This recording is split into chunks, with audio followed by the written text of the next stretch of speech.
Hop, et nous voilà en ligne pour le dernier stream de l'année 2022. Moi, le dernier stream linguistique et jeux vidéo, puisqu'il y en aura d'autres l'année prochaine. Je compte bien poursuivre encore mes expériences à l'avenir, mais que ce soit pour ludographie ou pour d'autres projets, je m'arrête fin novembre cette année afin de me reposer et de profiter de la fin d'année tranquillement cette fois-ci. Et donc pour notre dernière émission de l'année 2022, nous allons parler de la thématique de la comparaison avec comme toujours une lecture d'un article scientifique sur ce thème et puis un jeu sur lequel on va pouvoir explorer dans le domaine ludique cette thématique. La comparaison, c'est quelque chose que j'ai eu l'occasion de travailler il y a peu de temps par l'intermédiaire de la notion de corrélation, puisque finalement une comparaison, ça implique un rapport de quelque façon que ce soit entre deux unités, entre deux entités, entre deux concepts que l'on va mettre en vis-à-vis selon un certain paramètre et donc établir à partir de là une évaluation. Ce qui est intéressant, ce sont les moyens linguistiques notamment qui sont mis en place dans les langues afin d'établir cette comparaison. Et il y a des outils que l'on a en langue française notamment qui sont spécialisés ou du moins qui se polarisent particulièrement vers cette thématique de la comparaison. Et en premier lieu, en français, vous avez un mot-outil comme « com » qui implique cette idée de comparaison. Ce n'est pas son seul rôle en langue, mais son sens primitif semble toujours tourner malgré tout autour de cette notion de comparaison. Et donc pour explorer cette thématique, nous allons parcourir un article de 2006 de Nathalie Fournier et de Catherine Fuchs. Donc ce sont deux chercheuses dont j'ai déjà eu l'occasion de parler au cours de cette émission, et notamment en duo. Alors si je retrouve rapidement le lien vers la vidéo d'alors, j'avais analysé, j'avais traité d'un article que ces deux chercheuses avaient écrit conjointement il y a un an de ça à peu près, sur les subordonnées comparatives. Donc là encore, c'est un sujet d'étude qui se rapproche des deux, et d'ailleurs ces deux articles sont de 2006, et donc vraisemblablement, et c'est ce qui se produit généralement lorsque l'on collabore avec un collègue ou une collègue sur un sujet d'étude, on a généralement assez de matière pour faire plusieurs interventions et plusieurs articles scientifiques, et donc on arrive à produire plusieurs études complémentaires. C'est ce que j'avais fait il y a quelques années de ça, lorsque j'avais travaillé sur les recettes de cuisine avec une collègue. On avait travaillé sur les recettes de cuisine en diachronie.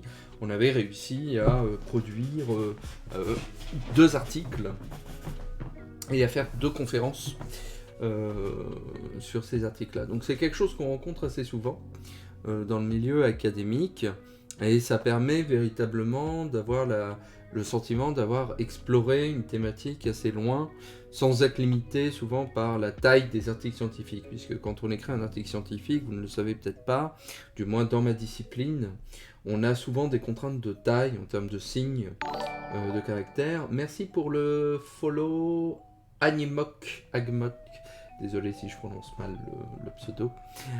Et donc on est généralement cantonné à quelque chose de l'ordre du 50 000 signes espace comprise pour un article, et ça peut venir très vite. Surtout quand on travaille avec des exemples, et notamment avec des exemples peu longs, comme moi je travaille sur de la textualité, généralement des exemples assez conséquents, et donc on a tendance à arriver très rapidement à la limite de signe, donc on en profite pour faire un autre article un peu plus tard, ce qui nous permet d'explorer toutes les facettes du sujet.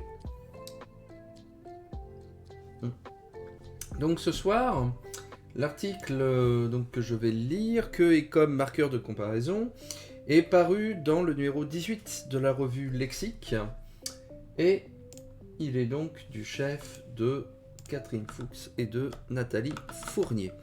Donc je vais lire l'article, je le parcours, je le commente au fur et à mesure, et si jamais il y a des questions dans le chat, si vous me suivez en chat, et puis si vous avez la possibilité d'intervenir, n'hésitez pas, hein, si jamais un point ne vous semble peu clair, ou sur lequel vous voulez que je revienne un peu plus précisément.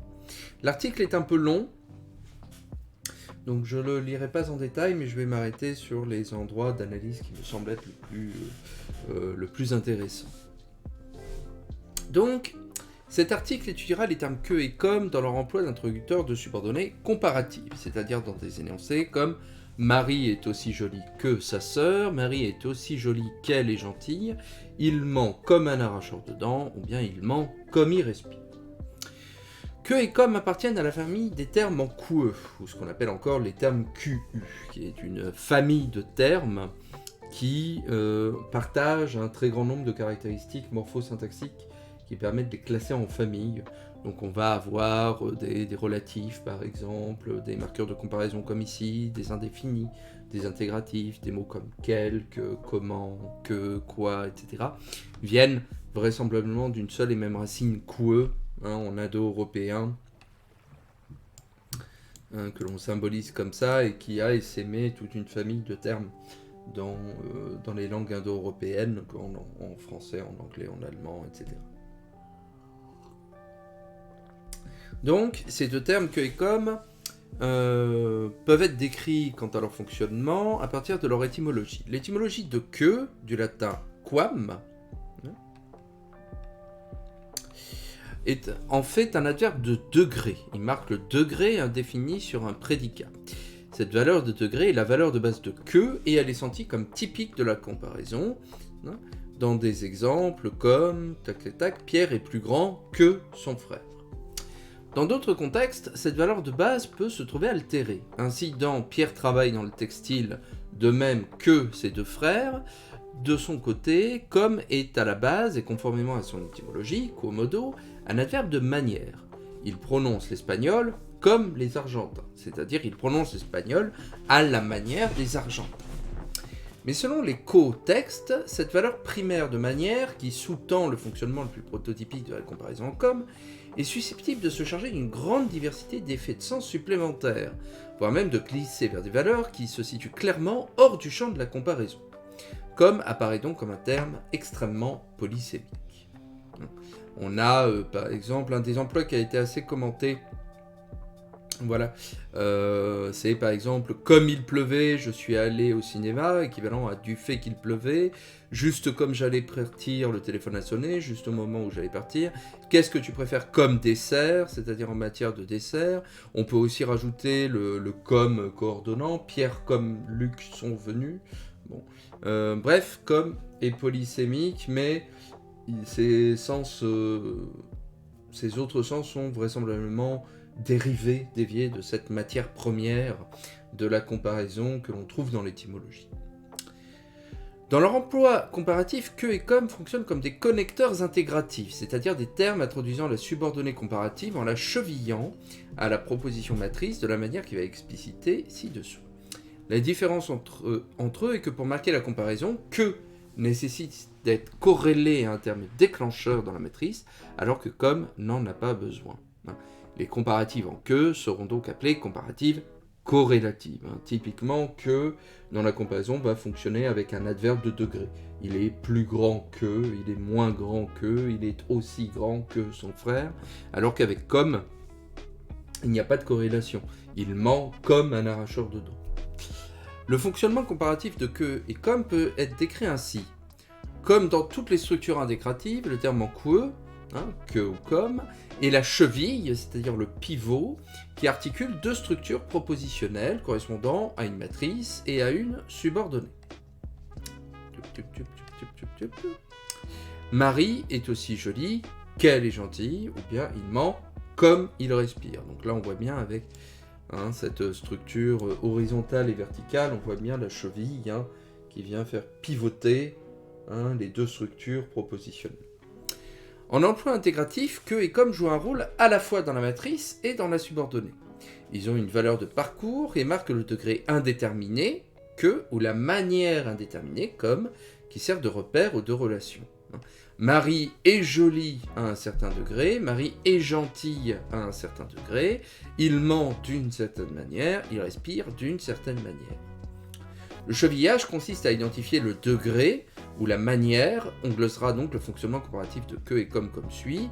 Quand on dit Marie est aussi jolie qu'elle est gentille, on dit Marie est jolie à un degré X qui est l'égal ou qui est égal au degré Y, quel qu'il soit, auquel elle est gentille. Ou bien alors, il ment comme il respire, il ment d'une manière Y, qui est la manière Y, quelle qu'elle soit, dont il respire. D'où de la même manière, avec la même facilité. Le statut de que et comme, adverbe ou conjonction, a fait l'objet de débats anciens, abruptement tranchés par la grammaire scolaire, qui dissocie emploi indépendant, comme est un adverbe, et emploi connecteur, comme conjonction. Ça, c'est un débat qui fait encore noircir bien des pages aujourd'hui, sans que l'on puisse vraiment se prononcer. En réalité, ces mots QU ont tellement de rôles. Ils sont tellement polyfonctionnels, polysémantiques, et on les retrouve dans un si grand nombre de configurations qu'on gagne en fait à les mettre dans une seule et même famille à part entière, plutôt que d'essayer de les faire entrer au forceps dans des catégories qui ne leur conviennent pas en fait, et dans lesquelles ils n'ont que des paramètres, que des critères de ressemblance assez ténus, finalement assez diffus. C'est là les limites de réfléchir l'effet de langue en partie du discours, en nom, en verbe, en adverbe, etc. C'est-à-dire que au-delà d'un certain nombre d'éléments qui sont effectivement prototypiques et sur lesquels on peut assez bien se mettre d'accord, comme le verbe, le nom par exemple, qui ne pose généralement assez peu de problèmes. Toute la galaxie des conjonctions, des connecteurs, des adverbes, des marqueurs de discours, des déterminants, etc. sont en fait ont des frontières un peu plus flottantes, un peu plus quantiques, et voyagent en diachronie assez facilement d'une catégorie à l'autre, sans difficulté aucune. Et donc, on est bien obligé de les catégoriser pour pouvoir les analyser, mais les catégories seront toujours réductrices et incapables d'explorer l'intégralité de leur fonctionnement. C'est un attendu. Considérons que et comme sont toujours des adverbes, conformément à leur étymologie, qu'ils soient en emploi de nom, connecteur ou connecteur. Dans ce second emploi, ils conservent ainsi leur valeur sémantique et leur statut fonctionnel d'adverbe au sein de la matrice et de la subordonnée. L'emploi intégratif de que, hors de la comparaison, est restreint en français aux structures du type « il ment que c'en est une honte ». C'est-à-dire, il ment à un degré auquel c'est une honte de mentir. Dans ce type d'emploi, que suffit à cheviller les deux relations prédicatives et marque une identification de degré indéfinie sur deux prédicats. P1 au degré, quel qu'il soit, auquel P2. La paraphrase possible en tellement, il ment tellement que c'en est une honte, oriente l'interprétation vers une valeur de conséquence. Cette valeur résulte de l'exploitation d'une comparaison d'égalité sur le haut degré, l'échantille de la comparaison fonctionnant alors comme un conséquent. Mais ce type d'emploi est restreint au regard de l'extension des emplois comparatifs, et généralement associé à une langue spontanée, voire populaire, et moins représenté à l'écrit normé. En emploi comparatif, que nécessite d'être corrélé à un terme antécédent, situé dans le contexte gauche, qu'on appellera déclencheur. Ce peut être un adverbe de degré, aussi, plus, moins, davantage, ou un adverbe de manière, ainsi, autrement. Ou un adjectif de la série même, tel, autre, qui signale le rapport de comparaison entre une identité ou une altérité. Paul est médecin, ainsi que son frère, Paul a acheté la même voiture que son frère. D'où deux types de comparaison corrélative, une corrélation quantitative et une corrélation qualitative. Troisièmement, contrairement aux queues de comparaison, le terme comme suffit à lui tout seul à cheviller les deux relations prédicatives. La manière X est identique à la manière Y, quelle qu'elle soit. La valeur de comparaison est la contrepartie sémantique de son fonctionnement intégratif, ainsi que l'interaction d'un certain nombre d'autres paramètres. Il en résulte que, par différence avec la comparaison corrélative en queue, la comparaison exprimée à l'aide de comme constitue une valeur sémantique plus ou moins stable, plus ou moins typique. Quatrièmement, du point de vue strictement syntaxique, la question se pose de savoir si la subordonnée comparatif introduite par que ou comme est à considérer comme un constituant secondaire, soit un complément d'adjectif ou un complément du comparatif, ou bien comme un constituant primaire, c'est-à-dire un constituant de phrase. Dans « Marie est aussi jolie qu'elle est gentille », faut-il considérer la subordonnée « qu'elle est gentille » comme complément de l'adjectif « jolie » ou comme complément du comparatif aussi joli, ou bien le rattacher au prédicat de la matrice « est jolie ». La question est difficile car des arguments peuvent être avancés en faveur de chacune de ces solutions. Cinquièmement, dans cette perspective de rattachement de l'adverbe au prédicat de la matrice et à celui de la subordonnée, nous verrons que la portée de cet adverbe est variable. Il peut avoir une portée intra-prédicative, c'est-à-dire au sein du prédicat. Marie est plus jolie que sa sœur, ou Marie parle comme sa sœur. Dans ce cas, il est adverbe de prédicat, intégré, relation serrée. Il peut avoir une portée extra-prédicative et fonctionner comme adverbe de phrase. Sinon, dans ce cas, il est détaché, relation lâche, et la subordonnée peut être antéposée. Comme il sonne à la charge, il sonne la victoire. Il sonne la victoire comme il sonne à la charge. De même qu'il sonne à la charge, il sonne la victoire. Donc ça, c'est une antéposition que l'on ne peut pas avoir avec que, par exemple, dans les exemples, ou comme dans les exemples précédents. Marie est plus jolie que sa sœur, on ne peut pas dire que sa sœur, Marie, est plus jolie. Ou bien comme sa sœur, Marie parle. Ce n'est pas cohérent syntaxiquement, donc ça c'est une trace de l'intégration syntaxique que l'on a entre les termes. On a alors une comparaison à valeur d'analogie de situation et non plus de degré ou d'identité de manière. Enfin, que et comme peuvent également avoir une portée exophrastique et fonctionner comme adverbe d'énonciation. Il est vraiment trop, comme disent les jeunes, ainsi que disent les jeunes, il est vraiment trop. Bon, on a affaire à une comparaison métalinguistique. Sixièmement, la subordonnée comparative introduite par que ou comme peut avoir un prédicat ellipsé. Marie est plus jolie que sa sœur. Sous-entendu, Marie est plus jolie que sa sœur est jolie. Et pareillement pour Marie est jolie comme sa sœur.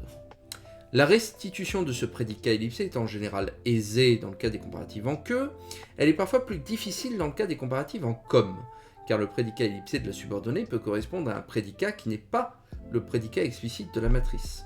Dans « il y a comme un défaut », c'est équivalent que... c'est le fameux sketch de Fernand Reynaud avec le costume, il y a comme un défaut. En fait, si on glose, on veut dire « il y a quelque chose qui est comme un défaut ». Et si on déplie véritablement ce qu'il y a sous cette phrase. D'où, dans de tels cas, le caractère flou de la frontière entre une valeur de comparaison et d'autres valeurs, par exemple d'approximation. C'est ce que l'on a, par exemple, dans des structures qui ne sont pas étudiées ici, mais quand on dit que ce que tu veux comme dessert, il y a une approximation. Que ce que tu veux qui pourrait faire office de dessert, qui pourrait prendre la place d'un dessert.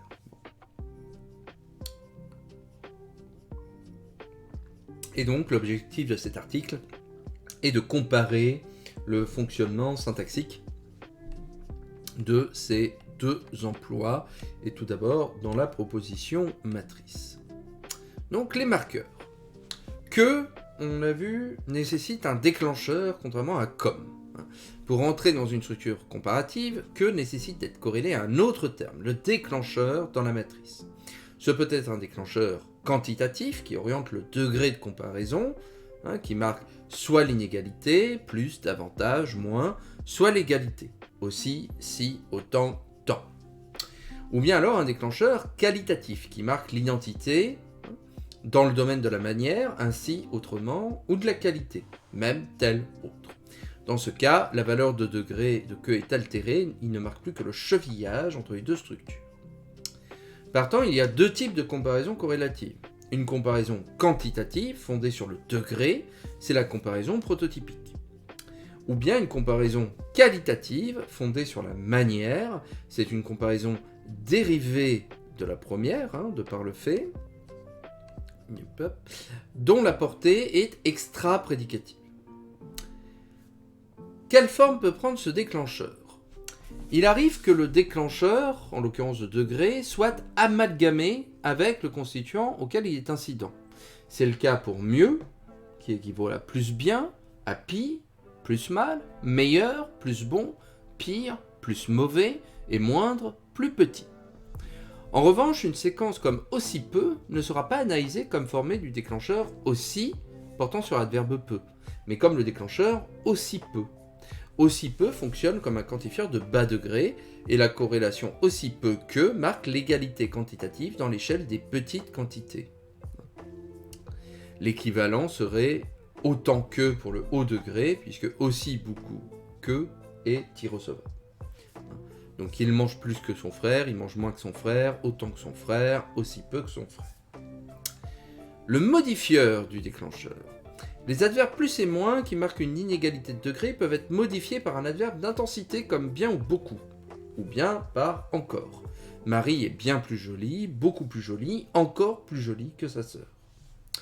On notera que si bien et beaucoup sont nécessairement antéposés au déclencheur, on peut bien plus jolie, non pas plus bien jolie par exemple, encore peut être postposé ou antéposé. Marie est plus jolie encore que sa sœur. Malgré ces différences de position, on fera l'hypothèse que l'adverbe porte toujours sur le déclencheur et non sur l'ensemble du groupe déclencheur pour terme modifié. Quant à l'adverbe de degré autant, il peut être modifié par tout. Marie travaille tout autant que sa sœur, de même que ainsi et de même. Marie travaille à la poste, tout de même que sa sœur, tout ainsi que sa sœur, même dans des énoncés surveillés. La note est intéressante puisque l'acceptabilité était de cette structure me semble un peu vieillie aujourd'hui. On précise diachroniquement que tout pouvait précéder les déclencheurs comme tout autant, tout aussi, tout tel, tout autre, tout ainsi, tout de le même. En français moderne, on n'a guère plus que tout autant et tout autre, il est tout autre que je pensais. Il me semble que ces énoncés, tout de même que sa sœur, tout ainsi que sa sœur, ça me semble vieilli comme terme, vous ferez l'expérience autour de vous. Ce n'est pas des termes que moi j'emploie, je le juge acceptable, recevable, mais c'est vrai que je l'associe à une langue un peu ancienne maintenant.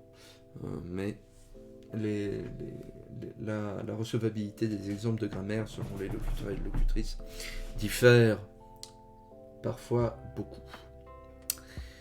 Dans la plupart des cas que nous caractériserons, etc., le déclencheur est incident à un terme de la phrase matrice, appartenant à diverses catégories et occupant des fonctions diverses. Quelles que soient ces fonctions, ce qui importe, c'est qu'elles se rattachent au prédicat de la matrice, primaire ou second, qui est le niveau par rapport auquel se détermine la portée et la fonction du groupe corrélatif. Le terme modifié par le déclencheur peut ainsi constituer lui-même... je ne sais pas pourquoi ma souris a du mal à scroller ces temps-ci. Donc si je reprends la fin... Le déclencheur peut ainsi constituer lui-même, c'est ça, le prédicat. Il mange plus que son frère, prédicat plein.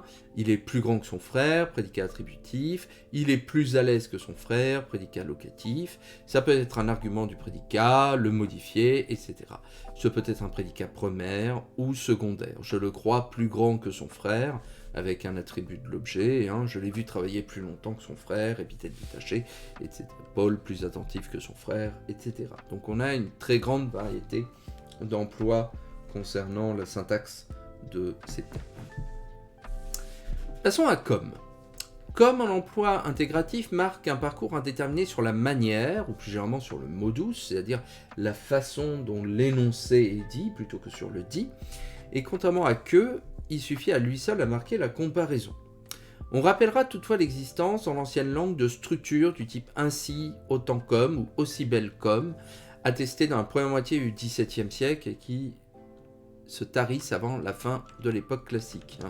Mais on trouve encore chez Corneille, par exemple, et que Tulle vous plaint autant comme il vous aime, hein, ou bien aussi bon citoyen comme fidèle amant.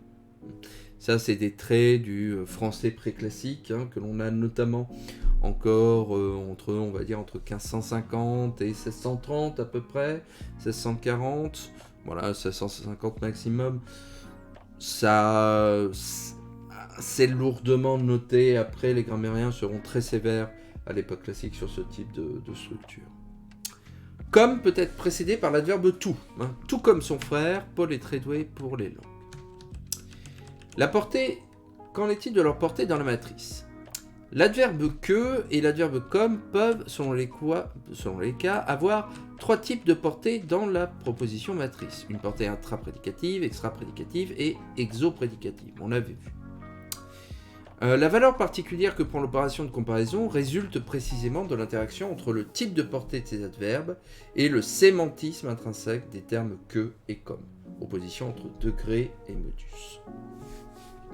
Lorsqu'ils ont une portée intraprédicative, que et comme fonctionnent en tant qu'adverbe de prédicat, comme le chevillage par que marque alors la corrélation quantitative ou qualitative entre le prédicat de la matrice et celui de la subordonnée.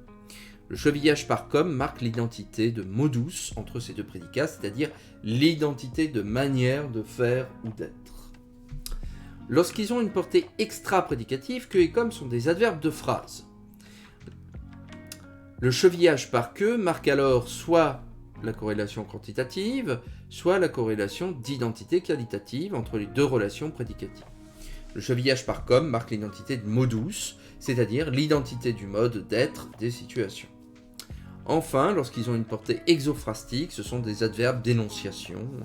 Le chevillage par que marque dans ce cas la corrélation de degré ou de qualité d'adéquation du prédicat métalinguistique d'attitude propositionnelle. C'est joli ça, hein. Qualité d'adéquation du prédicat métalinguistique d'attitude propositionnelle à l'égard des contenus propositionnels correspondants.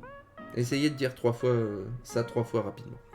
Et celui par comme marque l'identité de modus, d'attitude propositionnelle, c'est-à-dire identité des modes d'énonciation de ces contenus.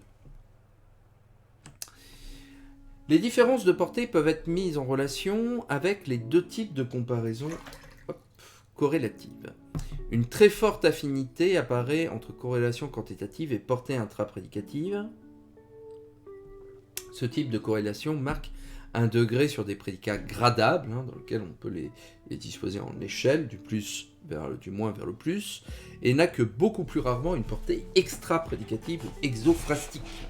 En revanche, une très forte affinité apparaît entre corrélation qualitative et portée extra- ou exophrastique, dans le cas de prédicats traités comme non gradables.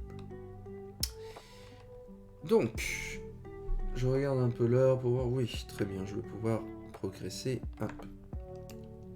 Donc, en ce qui concerne la portée intraprédicative, selon les cas, le prédicat de la matrice peut être un verbe plein, la copule ou un prédicat attributif ou encore un prédicat second. Quand le prédicat est un verbe plein différent d'une copule. Considérons les exemples suivants. Donc, chez Narval, et la danse et le cœur tournaient plus vivement que jamais. Ou bien, il prononce l'anglais exactement comme son frère. Dans le premier exemple, l'adverbe que fait porter sur le prédicat tourner vivement une quantification de degré. Tourner vivement à un certain degré indéterminé. Le chevillage par que, précédé du déclencheur plus, marque une corrélation de degré, inégalité de type supériorité, entre le degré de ce prédicat dans la matrice et le degré de ce même prédicat dans la subordonnée. Ils tournaient vivement à un degré supérieur à celui, quel qu'il soit, auquel ils avaient jamais tourné. Dans le deuxième exemple, il prononce l'anglais exactement comme son frère. L'exemple répond à une question en comment, et l'adverbe comme marque le modus du prédicat exprimé par le verbe, c'est-à-dire la manière de faire, et le chevillage construit une identification entre la manière de ce prédicat et celle de la subordonnée. Comment prononce-t-il l'anglais ? Exactement comme son frère, c'est-à-dire il prononce l'anglais d'une manière qui est exactement la manière, quelle qu'elle soit, dont son frère prononce l'anglais. Cette portée de l'adverbe sur le prédicat est attestée lorsqu'il y a identité entre le prédicat de la matrice et celui, généralement ellipsé, de la subordonnée. et que la différence porte sur un actant, un circonstant, une modalité. Mais il arrive aussi qu'à propos d'un sujet identique, deux prédicats différents soient comparés quant à leur degré ou à leur manière. Il travaille plus qu'il ne dort, c'est-à-dire il travaille à un degré qui est supérieur au degré, quel qu'il soit, auquel il dort. Il ment comme il respire, il ment d'une manière qui est la manière, quelle qu'elle soit, dont il respire. Avec comme intraprédicatif, la portée peut glisser du seul prédicat à la relation entre sujet et prédicat. En particulier, dès lors que l'entité repère de la comparaison, située dans la subordonnée, est indéterminée, comme tend à qualifier non plus la stricte manière de faire, mais bien plutôt la manière d'être. Ainsi, dire « Jean travaille comme un fou », ce n'est pas tant qualifier la manière de travailler de Jean, c'est-à-dire « Jean travaille comme travaille un fou », ou « Jean fait un travail de fou », que qualifier la manière d'être de Jean au travail. Jean est dans son travail comme est un fou. En d'autres termes, Jean est un fou du travail. Dans ce cas, l'énoncé ne répond pas à la question « Comment travaille-t-il ?», mais plutôt à la question « Comment est-il en travaillant ?» Dans ce type d'énoncé, comme fonctionne donc comme un adverbe de prédicat orienté sujet, si on reprend la classification de Guimier. Si on prend Nerval, encore une fois, ses parents seuls étaient restés dans leurs conditions et elle vivait au milieu d'eux comme une fée industrieuse, répandant l'abondance autour d'elle. C'est-à-dire, sa manière d'être, vivant au milieu d'eux, était celle, quelle qu'elle soit, d'une fée industrieuse, et non pas sa manière de vivre au milieu d'eux, etc. Ainsi orienté vers le sujet, dont il qualifie la manière d'être, comme peut être paraphrasé par « telle, elle vivait au milieu d'eux, telle une fée industrieuse ». Il arrive aussi, mais c'est plus rare, que comme soit un adverbe de prédicat orienté objet, qui qualifie alors le mode d'être de l'objet dans son rapport au prédicat.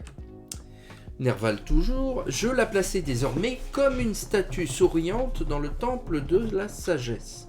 Littéralement, je plaçais elle, dont le mode d'être en tant que placé par moi était celui, quel qu'il soit, d'une statue souriante. L'orientation vers l'objet tend à construire une relation si forte entre le prédicat et l'objet qu'après certains verbes, la séquence introduite par comme peut devenir attribut de l'objet. Dans la conversation qui suivit, toujours Nerval, je me révélais comme l'inconnu des deux lettres.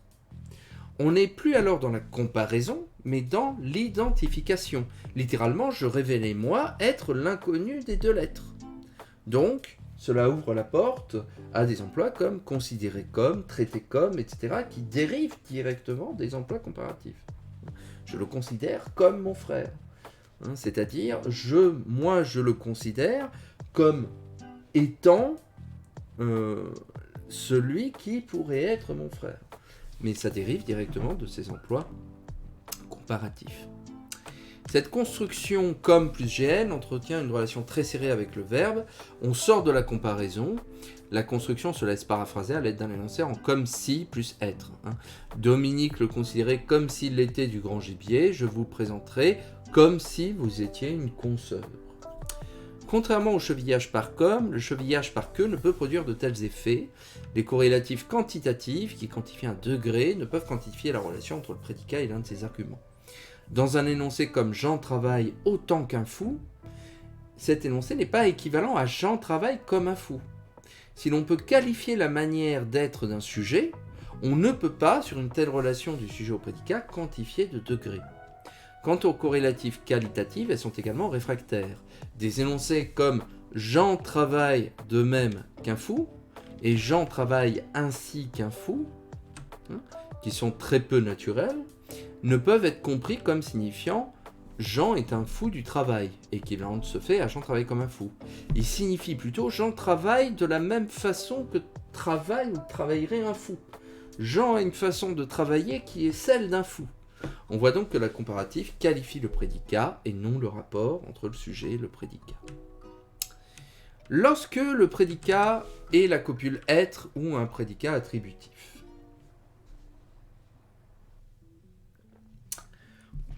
Dans les exemples suivants, il est comme il est, c'est-à-dire sa manière d'être et sa manière d'être quelle qu'elle soit, énoncé tautologique permettant d'inférer des effets du type il ne saurait être autre qu'il n'est, donc il faut le prendre tel qu'il est. La paraphrase devient il est tel qu'il est. Il est comme son frère, sa manière d'être est la même manière d'être, quelle qu'elle soit, de son frère, d'où il est comparable à son frère. L'adverbe comme ne qualifie plus la manière de faire ou la manière d'être du sujet, mais simplement la manière d'être du sujet. Pas la manière d'être du sujet en train de faire, mais juste la manière d'être du sujet. Le prédicat de la matrice sur lequel porte que ou comme peut aussi être un prédicat attributif en être plus adjectif, marquant un état ou une propriété. Il est plus grand que son frère, c'est-à-dire le degré auquel il est grand est supérieur au degré quel qu'il soit auquel son frère est grand. Il est grand comme son frère, sa manière d'être grand est la manière, quelle qu'elle soit, d'être grande son frère. Ce qui, évidemment, s'agissant d'un prédicat gradable, induit une comparaison sur le degré. L'énoncé équivalent alors à « il est aussi grand que son frère ». Ici encore, contrairement à que, le chevillage par comme est susceptible d'induire des effets qui viennent se superposer à la valeur de base d'identité de manière. Dès lors que l'échantille dans la subordonnée n'est plus une entité référentiellement spécifiée et déterminée, il peut venir se greffer un effet sémantique supplémentaire de type approximation, tel que comme peut se paraphraser par pour ainsi dire, en quelque sorte ou quasiment. Chez Nerval, ce que je vis jouer était comme un mystère des anciens temps. Paraphrase possible, ce que je vis jouer était pour ainsi dire, en quelque sorte, un mystère des anciens temps. On voit qu'une telle paraphrase revient à transformer l'échantille en un attribut du sujet et à reformuler comme, non pas à l'aide d'un connecteur interpropositionnel, mais à l'aide d'un adverbe portant sur la relation entre copule et attribut. Adverbe dont le sémantisme consiste à marquer une sorte d'écart par rapport au choix du lexème attribut. La transformation de l'échantille en attribut du sujet repose sur la restitution, puis l'effacement en surface, d'une métaprédication d'identité implicite, quelqu'un ou quelque chose qui était. Ce glissement interprétatif peut être éclairé par les glosses suivantes. Identité de manière d'être, la manière d'être de ce que je vis jouer était la manière d'être, quelle qu'elle soit, d'un mystère. Approximation, ce que je vis jouer était quelque chose qui était comme ou quelque chose qui était à la manière dont est un mystère. D'où par réduction, ce que je vis jouer était comme un mystère. Autre exemple du même type, toujours dans Nerval. Sylvie, que j'avais vue grandir, était pour moi comme une sœur. Identité de manière d'être, la manière d'être de Sylvie pour moi était celle, quelle qu'elle soit, d'une sœur. Approximation, Sylvie était pour moi quelqu'un qui était, comme est une sœur. Sylvie était pour moi quasiment une sœur. De tels effets d'approximation ne peuvent être produits par que. Dans Sylvie était pour moi plus qu'une sœur, c'était une amie, où il est plus que gentil, il est bon, on ne peut les interpréter que comme des comparatives à portée exophrastique, qui comparent deux termes, sœur et ami, gentil ou bon, dans leur degré d'adéquation relativement au même référent. Plus que ce qu'on entend par le terme de sœur, Sylvie était pour moi ce qu'on entend par le terme ami. Le terme d'ami est adapté à un degré supérieur au terme de sœur, soit est un meilleur terme que sœur pour qualifier Sylvie. La propension de comme à qualifier la manière d'être, en particulier du sujet, explique qu'il soit utilisé de façon prototypique dans les comparaisons à parangon. Ce sont des comparaisons plus ou moins figées dans lesquelles on présente un objet comme étant le degré le plus haut auquel on peut associer une qualité. Il est pâle comme la mort, il est blanc comme un linge, il est sale comme un pouls, etc. Bon, c'est le plus haut degré que l'on peut imaginer. Donc je vais accélérer un peu, ou du moins je vais passer un peu sur le détail de la suite de l'analyse sur le prédicat second, qui est un peu de la même, du même tonneau, si je puis dire. Mais c'est un article très riche et très intéressant. Je voulais juste m'arrêter sur ces premières analyses pour que vous voyez un peu le détail, mais c'est extraordinairement riche et précis et tout ce qu'il en soit. Et je vais m'intéresser notamment à la conclusion, qui, après ce très grand article, commence par l'une de mes citations favorites dans un article de grammaire que j'ai jamais lu, puisque c'est un article qui est quand même assez dense, comme vous l'avez vu, avec beaucoup de détails, de finesse dans l'analyse, d'exemples. C'est vraiment un article, je pense, complet si vous vous intéressez à cette thématique-là. La conclusion commence par résumons. Qui est, voilà, je pense aussi que c'est un aveu de la part des autrices pour dire c'était compliqué quand même. Donc on va remettre les choses à plat un instant.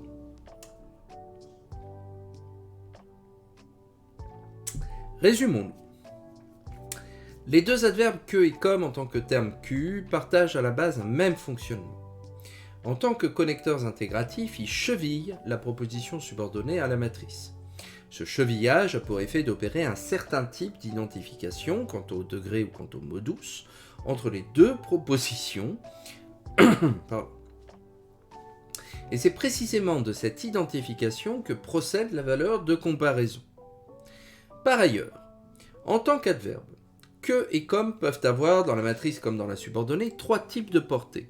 Intraprédicative, caractéristique de la comparaison, extraprédicative et exophrastique. Analogue en tant qu'opérateur de chevillage, les deux adverbes s'opposent par leur sémantisme. Que est à la base un marqueur de degré et comme est un marqueur de modus. Ainsi, la comparaison avec que est prototypiquement une comparaison quantitative, par identification d'un degré indéterminé, et la comparaison avec comme est prototypiquement qualitative, par identification d'un modus indéterminé.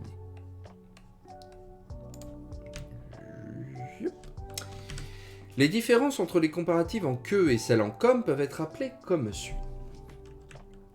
Les comparatives en que sont toujours corrélatives, et que est en relation avec un déclencheur dans la matrice. Prototypiquement, ce déclencheur est un déclencheur de type quantitatif, plus, moins, aussi, dont la valeur de degré est en affinité avec celle de que. La comparaison corrélative est dans ce cas une comparaison quantitative, qui joue sur une échelle de degrés affectant un prédicat gradable. Le déclencheur spécifie l'opération de chevillage par le degré, d'une part en lui assignant une échelle orientée de quantité, d'autre part en attribuant aux deux relations prédicatives une position relative sur cette échelle. Dans cette opération, le rôle de l'adverbe que est de cheviller les deux relations prédicatives par le degré indéterminé, modifiant le prédicat. Ainsi, dans l'exemple suivant, étiqueté usuellement comme une comparaison de supériorité, et la danse et le cœur tournaient plus vivement que jamais, sous-entendu il avait tourné vivement, l'adverbe que cheville la relation de la matrice, la danse et le cœur tournaient vivement à ce moment-là à un certain degré indéterminé, et la relation de la subordonnée. La danse et le cœur avaient tourné ou tourneraient vivement jamais, à un moment quelconque, à un certain degré indéterminé. Cependant que le déclencheur plus signale que la comparaison met en jeu l'échelle des grandes quantités et indique que sur cette échelle, le degré affectant la relation prédicative de la matrice, la danse et le cœur tournaient vivement à ce moment-là, est situé à un niveau repère supérieur au niveau auquel est situé le degré affectant la relation prédicative de la subordonnée. La danse et le cœur tournaient à un moment quelconque. Mais les comparatifs corrélatifs en que peuvent également marquer une comparaison qualitative, lorsque le déclencheur a précisément un sémantisme qualitatif, ainsi, même, tel, autre. Dans ce cas, la valeur de base de que s'altère pour être compatible avec celle du déclencheur et le prédicat n'est plus traité comme un prédicat gradable. À la différence de que, comme suffit à lui seul à construire la relation de comparaison. La raison peut être trouvée dans son étymologie. De fait, le marqueur commodo, dont est issu comme, amalgame les deux rôles de chevillage, quo, et de modus, modo. Dans le cas des comparatives en comme, la comparaison est toujours une comparaison qualitative. Le rôle de l'adverbe est de cheviller les deux relations prédicatives du point de vue du modus indéterminé. Par ailleurs, dans le cas des comparatives en que, les comparatifs quantitatifs, sentis comme prototypiques, sont en affinité forte, quasiment exclusive en français moderne, avec une portée intraprédicative sur un prédicat gradable. Marie est plus jolie, moins jolie, aussi jolie que sa sœur. En revanche, les comparatifs qualitatifs en que, en particulier celles étudiées ici en ainsi et de même que, sont liés à une portée extra-prédicative ou exophrastique. Le lien lâche avec un prédicat non gradable et la valeur de manière de la corrélation permet de construire des comparaisons fondées non plus sur le degré, mais sur l'analogie entre deux situations ou deux énonciations. À la différence des corrélatives en que, les comparatives en comme jouent beaucoup plus librement sur les trois types de portée. La valeur la plus prototypique de comparaison en comme est construite lorsque l'adverbe, en portée intraprédicative, exprime le modus est signé au prédicat. Toujours un exemple de Nerval. Je découvre avec ravissement un horizon vert de 10 lieues où les peupliers s'alignent comme des armées. Comme cheville alors les deux relations prédicatives par le modus indéterminé qualifiant le prédicat et permet de comparer soit deux entités, dans le rapport à un même prédicat, Jean s'habille comme son frère, soit deux prédicats dans le rapport à une même entité, il ment comme il respire. Ce type de fonctionnement est très comparable à celui de que, à ceci près que la comparaison ne se fait pas quantitativement sur une échelle de degrés, mais qualitativement sur la manière. À cet égard, dire « il est grand comme son frère », c'est-à-dire « il est grand de la même façon que son frère », n'équivaut pas strictement à « il est aussi grand que son frère ». Il est grand au même degré que son frère. À preuve, les possibilités différentes d'enchaînement. Il est grand comme son frère, c'est-à-dire vraiment tout petit. Il est haut comme toi pomme, alors qu'on dirait plus difficilement, il est aussi grand que son frère, c'est-à-dire vraiment tout petit. Là, on sent que ça ne marcherait pas. Dès lors que comme ne porte plus ou plus uniquement sur le seul prédicat, on tend à s'éloigner de la valeur prototypique de comparaison. L'analogie de situation et l'analogie énonciative reviennent en effet à comparer non plus deux entités ou deux prédicats, mais deux états de fait ou deux attitudes propositionnelles. Le modus s'éloigne alors de la manière ou de la façon pour glisser vers le mode d'être ou de dire. Toujours chez Nerval, cet esprit, c'était Adrienne transfigurée par son costume, comme elle l'était déjà par sa vocation, ou bien les lauriers les a-t-on coupés, comme le dit la chanson des jeunes filles qui ne veulent plus aller au bois. Dans la mesure où, comme nous l'avons noté, il y a souvent indétermination quant à la portée de comme, c'est la nature même de la comparaison qui se trouve incertaine. Dans tel cas, rien ne permet de dire si la comparaison concerne la manière de faire à propos de deux entités, ou bien le mode d'être à propos de deux situations. Je bois avec un pâtissier comme je ferais avec un prince. Là, il y a une ambiguïté, puisqu'on ne sait pas si cela veut dire que je bois de la même façon, sur l'être, sur le sujet. Je bois de la même façon que je bois avec un pâtissier, que je le bois avec un prince, ou bien je bois avec un pâtissier comme je ferais avec un prince. Au contraire, je bois comme un prince, comme avec un prince, et je le fais de la même façon sur le pâtissier. Donc, il y a, comme je le fais avec un pâtissier. Donc, il y a une ambiguïté sur le sens de cette tournure qui est consubstantielle à l'emploi de comme. Par ailleurs, la valeur de comparaison qualitative construite avec comme est extrêmement labile. Très souvent, elle tend à se charger d'autres effets sémantiques, approximation ou exemplification. Cela tient à l'incertitude concernant l'identification des relations prédicatives que comme est susceptible de cheviller. Sylvie, que j'avais vu grandir, était pour moi comme une sœur, quelques secrets bien innocents, comme de guérir les vaches avec un verset dit à rebours et le signe de croix figuré du pied gauche. Si dans des exemples comme ceci on est aux limites de la comparaison, il suffit d'un pas de plus pour que l'on sorte de la comparaison. C'est le cas, par exemple, de la séquence comme plus groupe nominal, interprétée comme attribut de l'objet. Je me révélais comme l'inconnu des deux lettres, paraphrase, je me révélais comme étant l'inconnu, je me révélais être l'inconnu.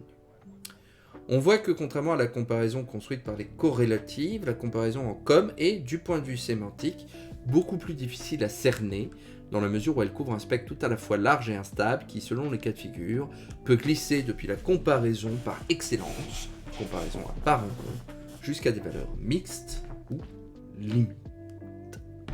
Et donc voilà pour cette conclusion très riche d'un article qui ne l'est pas moins,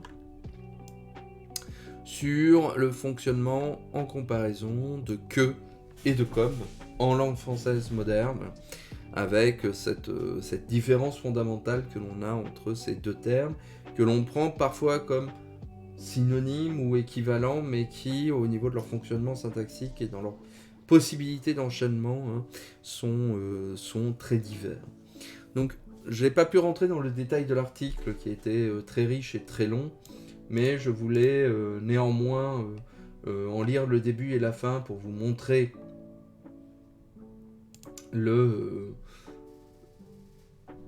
la procédure et la méthode de travail que l'on peut faire lorsque l'on a des objets comme ça très proches l'un de l'autre.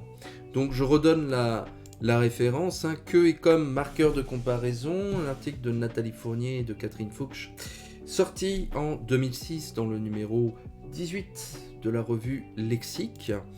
Et c'est pour moi l'un des articles les plus complets que j'ai pu avoir sur justement la comparaison entre ces deux termes, dont le fonctionnement n'est pas très facile à décrire, comme vous l'avez vu. C'est toujours le problème quand on travaille avec de la corrélation, de la comparaison, c'est qu'on est assez contraint parfois pour entrer dans le fond des choses, à opérer des sortes de périphrases ou de reformulations, et cette reformulation et cette périphrase est incertaine, ou du moins elle ne parvient pas toujours à aller au fond de l'effet de sens que l'on a pu déterminer dans l'énoncé en premier, mais c'est les limites en fait que l'on a de la grammaire, qui est une activité par essence métalinguistique, puisqu'on est bien obligé d'utiliser des mots pour décrire des mots, et au bout d'un moment, notre faculté de projection et d'exemplification de ces phénomènes de langue arrive à ses limites, dans tous les cas. Donc voilà. Mais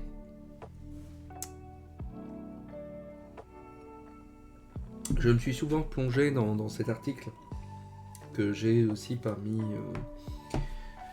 mes modèles, on va dire, parmi l'exigence scientifique que j'essaye d'atteindre en matière de syntaxe et de description, qui me semble idéal en fait pour la description des phénomènes de langue. J'aimerais atteindre un jour ce degré d'exactitude et de précision dans la description de tel ou tel phénomène. Quoi qu'il en soit, nous allons nous engager sur la deuxième partie de notre programme en jouant à Her Story, que l'on va mettre en version Windows.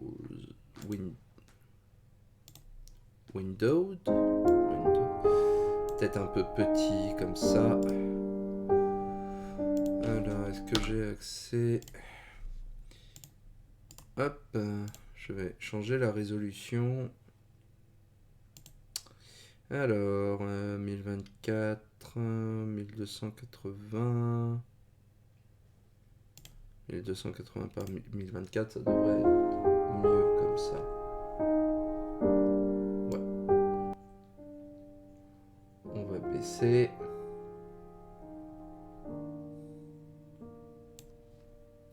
Voilà, là ça me semble peut-être encore un peu plus bas.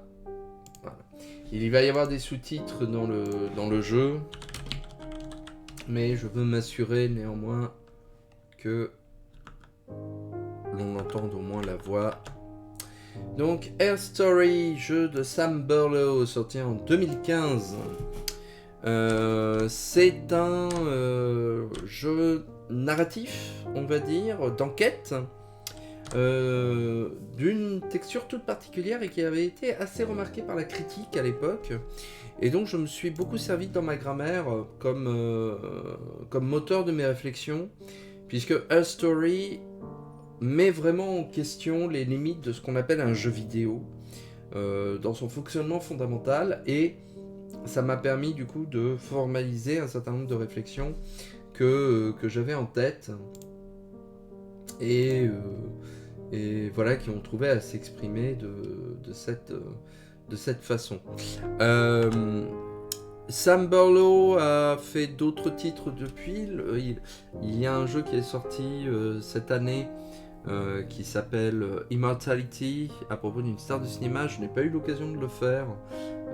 Il fait partie des jeux qui sont sur ma wishlist et que je ferai vraisemblablement un jour, mais j'ai pas eu encore l'occasion de m'y consacrer. Et entre temps, il a aussi sorti Telling Lies, qui est, à ce que j'ai cru comprendre, un peu de la même facture que Her Story, qui avait été, il me semble, un peu moins bien reçu, mais que je n'ai pas eu l'occasion de faire non plus. Mais celui-là, je l'ai, mais c'est juste que j'attends de le faire avec mon épouse, puisqu'elle avait particulièrement bien aimé Her Story, et donc j'attends qu'elle soit là pour le faire. Mais commençons.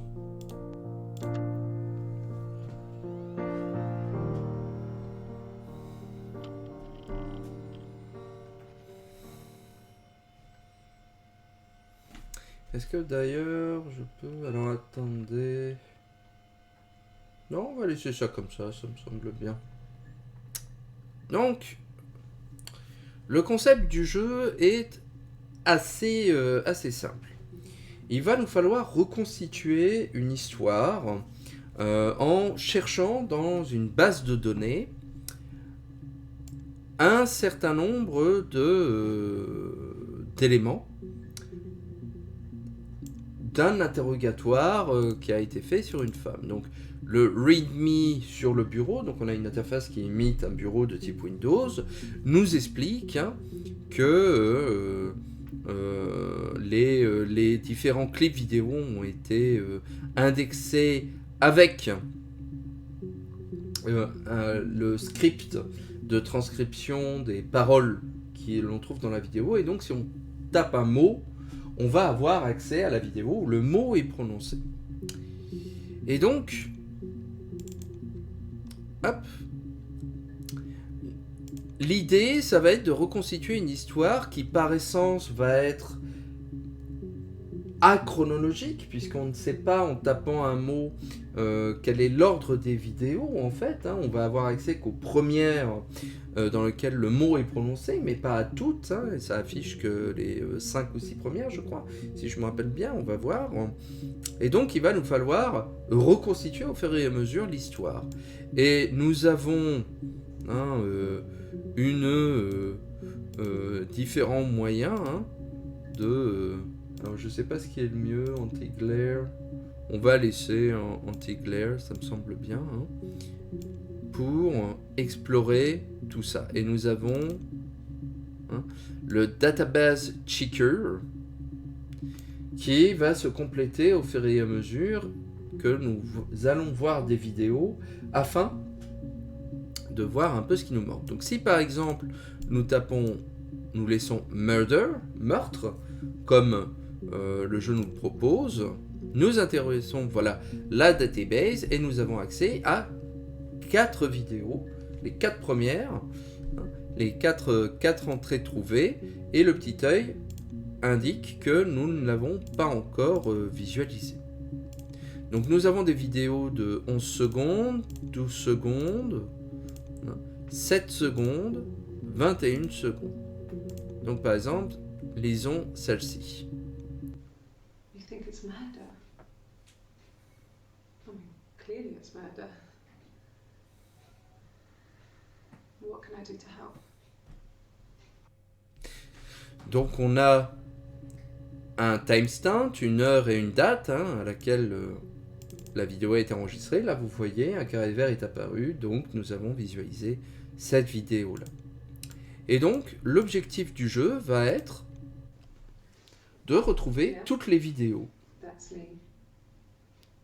But February, that was months ago. What's that got to do with Simon's murder?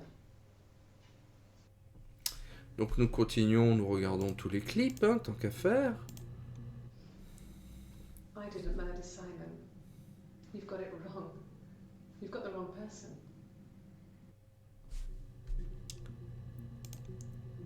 Et la dernière. I'd like to speak to a lawyer now. Please. You have no murder weapon. You have nothing. And all these stories we've been telling each other, Just that. Stories. L'actrice qui joue ce personnage est absolument bluffante dans ce rôle. J'aimerais retrouver le nom de l'actrice qui campe ce personnage. Tac, tac, tac, tac, tac, tac, tac.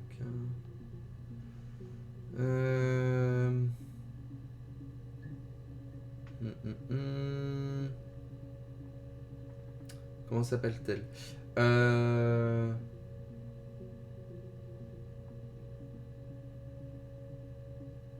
Viva Seifert, voilà. Viva Seifert, qui est une musicienne, une actrice, qui a fait du doublage également, est vraiment extraordinaire dans ce rôle de Her Story, puisque c'est le seul personnage que l'on verra de tout le jeu. On n'entend jamais la voix des enquêteurs ou des enquêtrices, on n'entend toujours que sa voix à elle. Et elle est face caméra pendant ce qui représente, je crois, un peu plus d'une heure de presque un moyen ou un court un court ou un moyen métrage. Et elle campe une galerie d'émotions absolument extraordinaire. Le jeu est qu'en anglais, n'a pas été doublé. Les sous-titres sont là, heureusement, pour nous comprendre, même si vous l'avez entendu, elle parle un anglais RP très standard et très compréhensible. Ça peut être toujours un problème hein, pour suivre la partie, donc il faut quand même un niveau d'anglais suffisant, surtout que, comme vous avez compris, il va nous falloir naviguer dans le jeu en récupérant les mots qu'elle dit, ou des phrases, ou des choses comme ça. Et donc là, dans ces premières vidéos, on a vu qu'un nom revenait, Simon.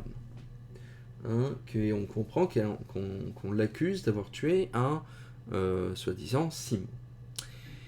Ce que je trouve intéressant, et ça a été une très bonne idée, je pense, de la part de Sam Barlow de nous faire commencer par la recherche de meurtre, de murder, puisqu'on ne trouve que 4 entrées, hein, il n'y a pas plus de vidéos, et quand vous regardez les vignettes, vous voyez en fait directement que ça nous permet d'avoir accès à 3 étapes du personnage. Il y a un moment donné où elle est habillée en rouge, une où elle est habillée en bleu, hein, dans ce qui ressemble une tenue, un uniforme hein, presque, hein, de prisonnier par exemple, ou d'infirmière, et puis ensuite elle a une chemise blanche, et le cadre n'est pas plus tout à fait le même. Et donc il serait facile de considérer que on est à 3 moments distincts du jeu, et d'ailleurs quand on regarde les dates, hein, 27 juin, 1er juillet, 3 juillet, on voit effectivement que nous sommes à 3 moments distincts, et pour ces 2 dernières, 30 minutes à peu près séparent hein, les 2 dernières vidéos.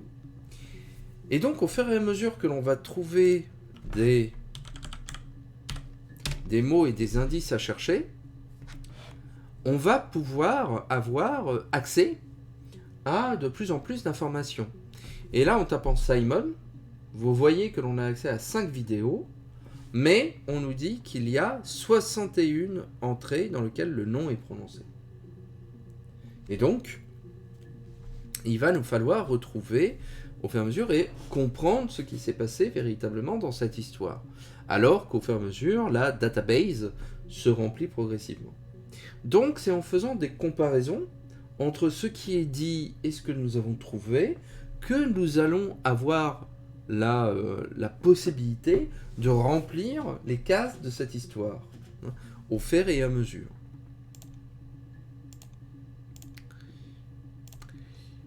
Ce qui est intéressant, je trouve, également dans...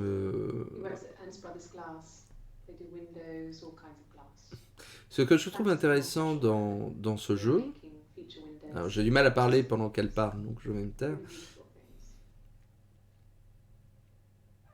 Voilà. Ce que je trouve extraordinaire dans ce jeu également, c'est il me semble qu'il représente fondamentalement la façon dont nous jouons en général à un jeu vidéo comme en particulier, c'est-à-dire non seulement par la recherche d'indices, de quelque nature qu'elle soit, il y a des indices de plusieurs natures dans ce jeu, mais également par des procédures de comparaison avec différentes situations afin de gagner de l'expérience et de conduire la partie.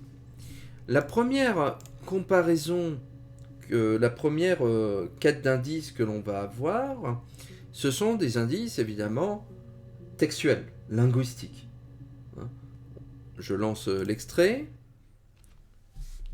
Simon is 6 foot, darkish blonde hair, average build. He's clean shaven. If his beard grows, it goes ginger, so he shaves it. I mean, not that there's anything wrong with ginger hair. I bought a photo. They said I should bring a photo. This was taken last year on holiday in Rome. It's the best one I have. Premier type d'indice, donc récupérer des indices textuels, linguistiques, des mots, donc des noms propres. On nous parle de Rome, elle dit qu'il fabrique des fenêtres dans une entreprise, donc on note ces mots au fur et à mesure. Mais il y a un autre type d'indice que l'on cherche au fur et à mesure. Il y a d'abord l'indice concernant cette femme elle-même. Quelle est sa relation avec Simon? Donc là, on comprend évidemment que c'est son mari, mais on semble voir au début qu'elle le cherche, et à la fin, elle est accusée de meurtre. Donc on va commencer à reconstruire un fil narratif qui va nous permettre de comprendre ce qui se passe, et nous sommes vraiment dans la peau d'un enquêteur d'une façon différente des enquêteurs de police qu'elle a rencontrés dans le jeu. Puisque les enquêteurs de police, on l'a vu, interagissent avec elle, posent des questions, demandent des informations, évidemment, pour savoir ce qui s'est passé. Et elle répond. Et nous sommes un enquêteur silencieux. Nous n'avons accès qu'à ces réponses. Donc, il nous faut chercher un deuxième type d'indice, c'est quel type de question, va-t-on dire, a soulevé la réaction ou la réponse que nous avons dans le clip vidéo que nous observons. It's the Rockington Arms, The Rock. It's run by a nice couple, Peter and Susan. There's some other regulars there that Simon likes to drink with, and the barmaid they're having sometimes, Helen. Peter said Simon had been in and had a few drinks. Et au fur et à mesure du temps, il va y avoir un troisième type d'indice qui va se rajouter concernant l'identité, on va dire, de cette femme qui a un passé trouble, qui va revenir sur ses déclarations. Et donc, on va opérer progressivement différents types de comparaisons entre différentes strates de l'histoire qu'elle est en train de nous raconter. Yes. There's an Amstrad one. No one uses it for very much. There's a printer so you can write letters on it. Simon sometimes plays games. You know, climb the tower, save the princess. That kind of thing. Il y a la comparaison que l'on a entre la réponse et les potentielles questions qu'on va lui poser, ce qui nous permet de resituer l'emplacement de cette interview dans le schéma narratif global. Et là, on peut s'en douter, nous sommes au début de l'histoire. Si je rafraîchis le TV Checkers, là vous voyez, les vidéos que nous avons vues sont situées assez logiquement au début de la base de données. Simon isn't the type to run off or do anything crazy. Someone must have done something to him, or there must have been some kind of accident. So what do we do next? Et puis, il y a un deuxième type de comparaison, qui est la comparaison entre l'histoire telle que nous commençons à la reconstituer et ce que cette femme nous dit au fur et à mesure de ses interrogatoires. Et il y a enfin un troisième type de comparaison, qui est la comparaison des différentes versions entre elles, entre la version où, si je reprends murder, qui était le premier terme proposé, où elle est en rouge, où elle est en bleu, et où elle est en blanc. Et là, nous voyons qu'elle a, avec Simon, encore une autre tenue, un bleu un peu plus foncé. Hein. Donc, nous comprenons que nous sommes dans une autre étape de la constitution de cette histoire.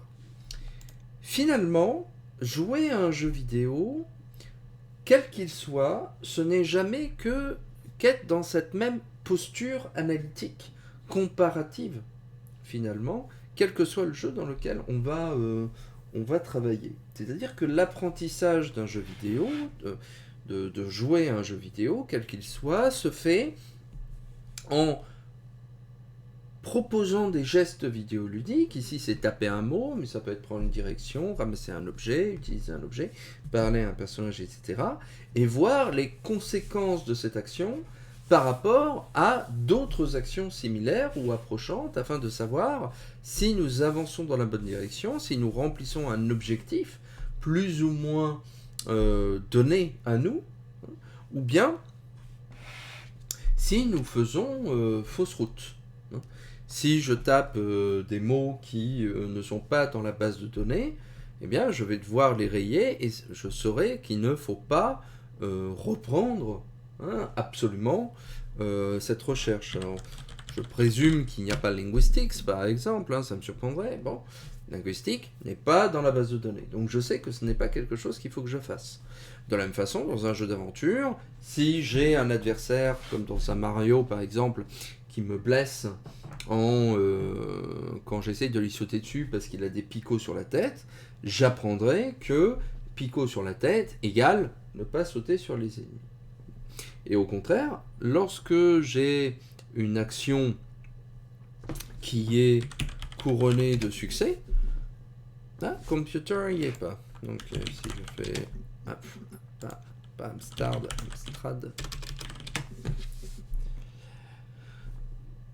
je peux apprendre progressivement et puis voir que tel ou tel mot n'apparaît qu'une fois, 2 fois, 3 fois, etc. De la même façon que je vais apprendre que tel type d'attaque est efficace contre un boss, que tel type de sort va être utile contre tel type d'ennemi, et ainsi de suite. A Story semble atypique par rapport au paysage vidéoludique général. Il a une apparence particulière, celle d'une base de données, d'un ordinateur que l'on consulte. Alors, dans les configurations de base, on voit qu'il y a du reflet sur l'écran, qu'il y a des lampes, il y a le grésillement de l'ordinateur, donc on présume que nous sommes quelqu'un qui regarde un écran d'ordinateur, et la true ending, en quelque sorte, du jeu nous en apprendra un tout petit peu davantage. Là, vous voyez, dans la liste des données, on voit qu'il y a one volume missing, il y a une vidéo qui n'est pas dans la base de données, qui est perdue. Mais si l'on arrive à trouver toutes les vidéos de la base de données avant de quitter le jeu, alors on nous donnera ce volume manquant qui lit un peu l'histoire. Mais reste néanmoins que l'histoire générale du jeu reste très obscure et qu'il y a beaucoup de théories sur l'histoire véritable, sur ce qui se passe, sur qui dit la vérité, si cette femme dit la vérité, et en quelle mesure elle l'a dit, à quel moment elle invente, etc. Ce qui n'est pas quelque chose d'inédit non plus. Dans une série comme Dark Souls, on sait, il y a énormément de choses qui ne sont pas dites explicitement, mais que l'on doit retrouver en lisant des wikis, par exemple, en inférant à partir d'un certain nombre d'indices, et ainsi de suite. Bon. When I was 8, Mother died. She slipped down the stairs. It was an accident. I had read a diary at that point, and I knew she wasn't my real mother. So I burned the diary that day, and I left. Walked out and across the street. Et donc, on est toujours dans cette perspective-là de comparaison et de chercher des indices dans un jeu, de voir les réactions d'un geste sur son environnement et de changer notre comportement, d'avoir une rétroaction afin de poursuivre notre partie. Et donc, ce que j'ai trouvé intéressant dans ce jeu, c'est qu'il, dans ce décorum un peu d'enquête, de base de données que l'on explore sur un ordinateur, on a en réalité une version très formelle, très formaliste de ce qu'est un jeu vidéo en général. I haven't been into work. I guess I've just been waiting to hear from you, hear from my husband.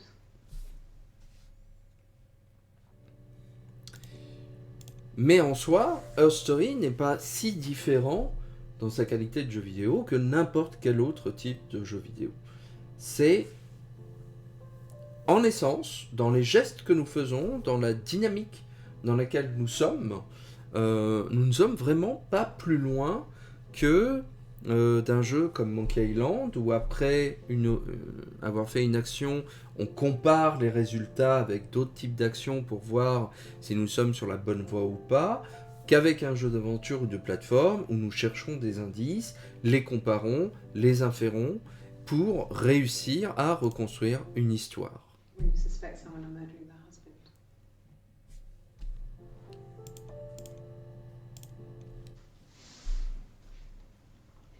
She's crying, I guess. She's sad because she thought she saw her husband with another woman.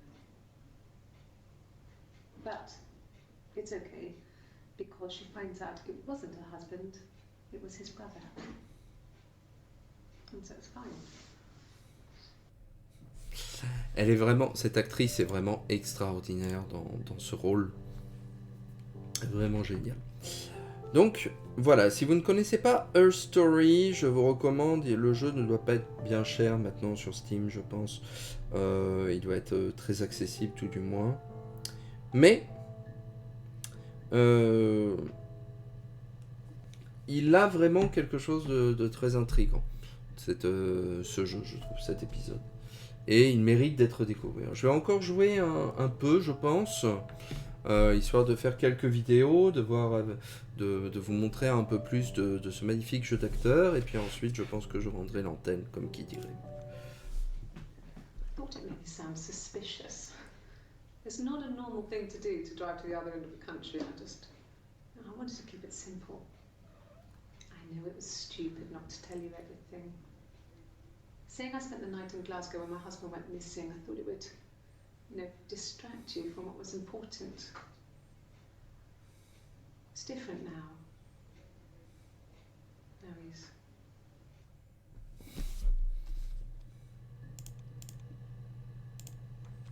It was supposed to be a secret. Just because Simon is dead, it doesn't mean I have to give up all his secrets. It doesn't have anything to do with what happened to Simon. No one murdered my husband because he cheated his expenses for a romantic weekend in Oxford.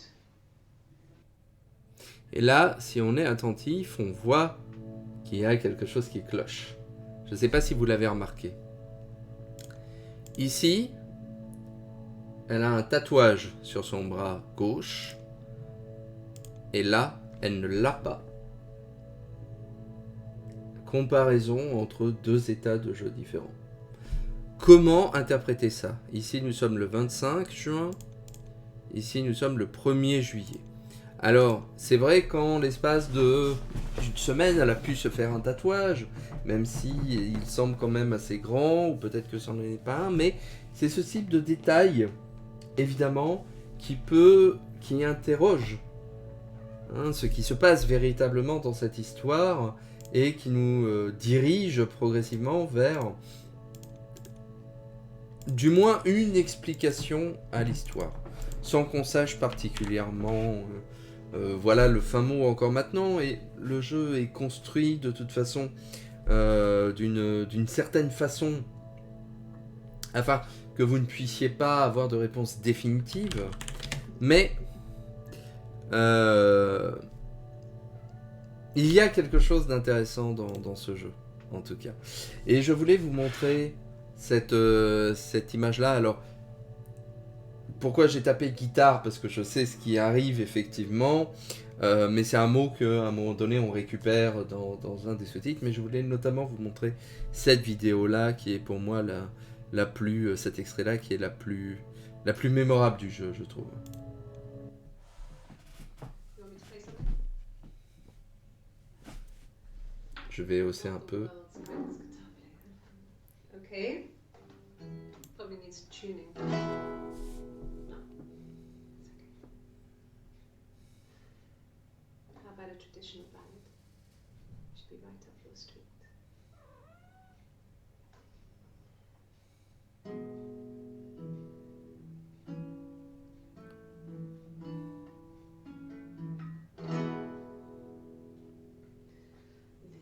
There were two sisters came walking by the sea.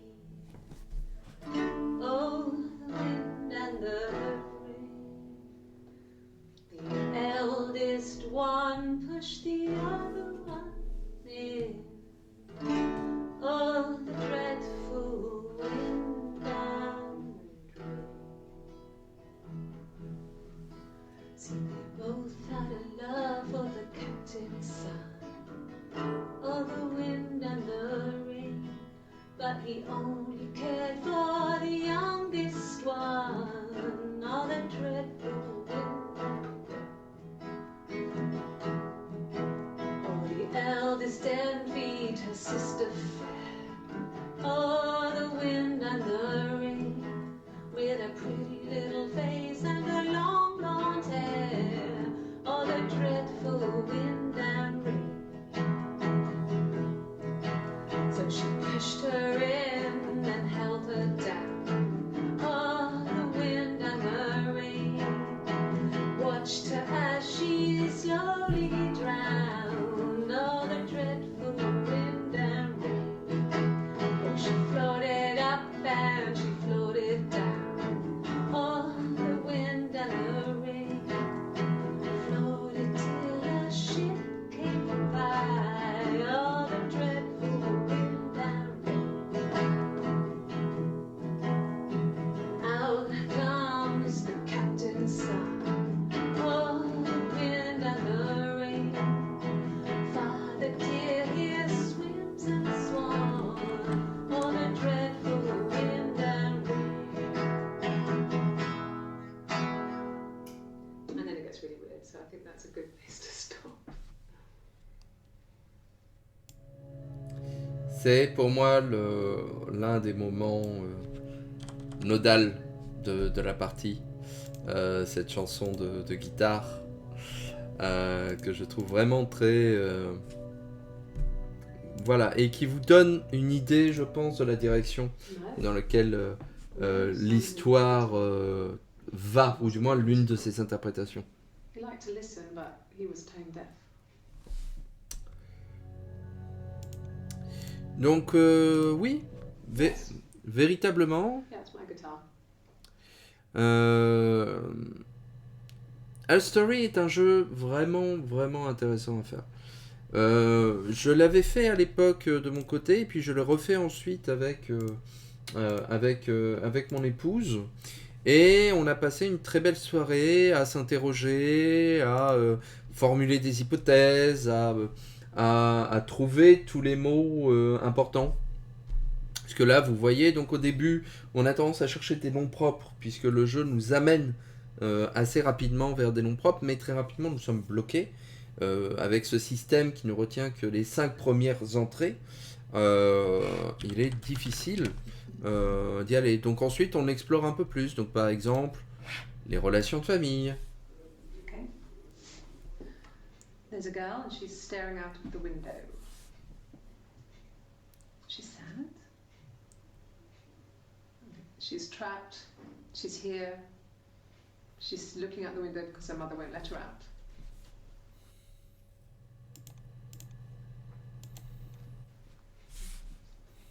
It's Rapunzel. The story starts when she's born. Mother Gothel, a witch, takes Rapunzel from her parents and keeps her locked up in this tower.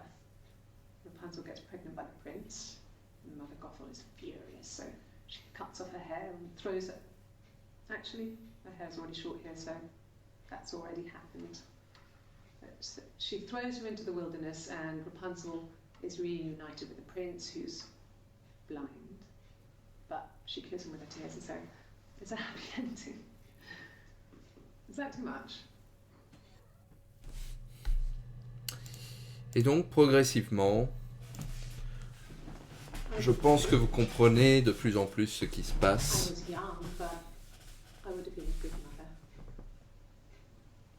She was a girl, by the way, the baby. We were going to call her Sarah. Simon wanted to call her Ava after his nana, but I didn't want her to have a symmetrical name.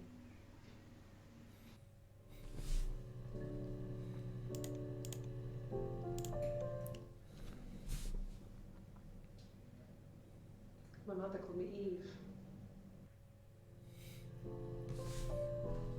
Là, je pense que vous voyez de mieux en mieux ce Well, qui se passe. she wasn't my real mother, but she raised Merci pour le nouveau follow, Absinium. Do you want to take the story? It's a real Fait toujours life fairy plaisir. tale. Quelle heure est-il? 25. Allez. Un dernier petit mot pour terminer. Qu'est-ce qu'on pourrait proposer? Téléphone, je ne pense pas.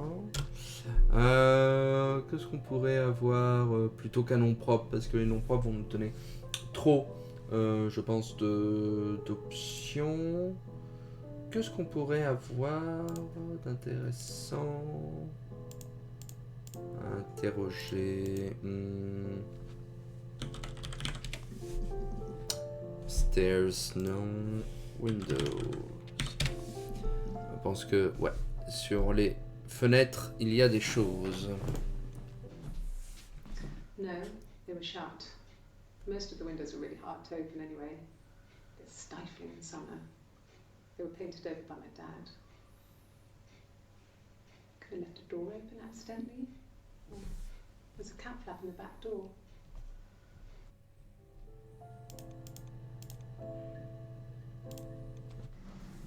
Florence raised me in her home. Super. Bah, très sympa de passer. Bonne soirée à toi, ça m'a fait plaisir. J'espère que tu auras l'occasion là. Mais avec le décalage horaire, c'est peut-être pas très facile. À une fois prochaine. Ciao. I grew up looking out of my window and seeing her across the road. I thought it was like a reflection in the mirror. She was me.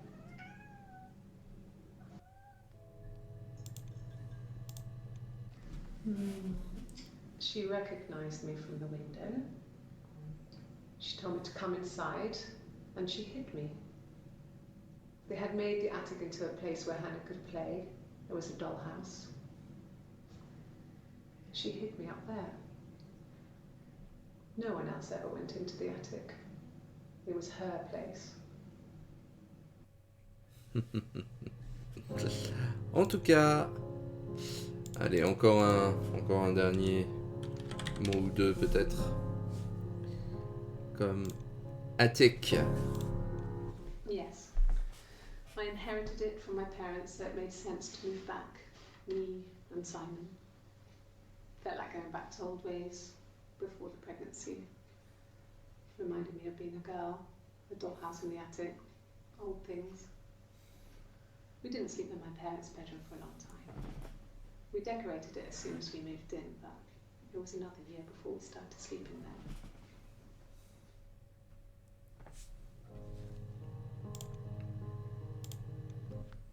Yes, I read a lot as a child and watched lots of TV. Then the doll's house we had, we still have in the attic. It's kind of a fairy castle. We used to play up there and make up our own stories.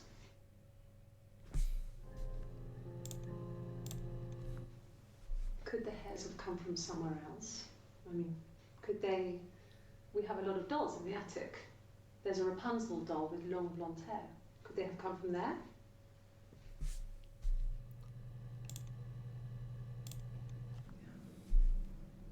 I'm not sure where the dollhouse came from. I don't know if it was given to them or they inherited it. and they wouldn't have had the money to buy it, was so huge. It must have been taken up to the attic in parts and then reassembled up there. It's a beautiful thing. Wallpaper to scale, little furniture, the lights work, mirrors, beds, duvets and pillows. We spent hours and hours playing in it, invented all these characters and families who lived there. We wrote paperwork for them all, passports, diaries, gave them all really elaborate stories. Once, a moth got trapped in there. We'd left a light on. It was making the most horrendous noise. We tried to kill it, but it was tough. We ended up crushing it under a copy of the Arabian Nights. Bref.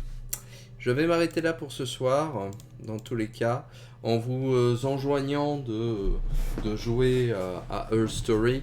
Le jeu est pas très long. Alors c'est sûr que quand on connaît déjà l'histoire et qu'on sait quels sont les mots à chercher, ça va d'autant plus vite. Mais même sans ça, je pense que là, la première fois, j'ai dû passer peut-être 2-3 heures à chercher tous les mots. Il y a peut-être un couple, 3-4 vidéos qui sont assez dures à trouver, puisqu'il n'y a qu'un seul mot dans le script. Et donc si vous ne le connaissez pas, si vous ne le trouvez pas, c'est compliqué. Mais à part ça, c'est un jeu qui se fait très facilement et on prend du plaisir à délier cette histoire fragmentée et à essayer de comprendre véritablement ce qui se passe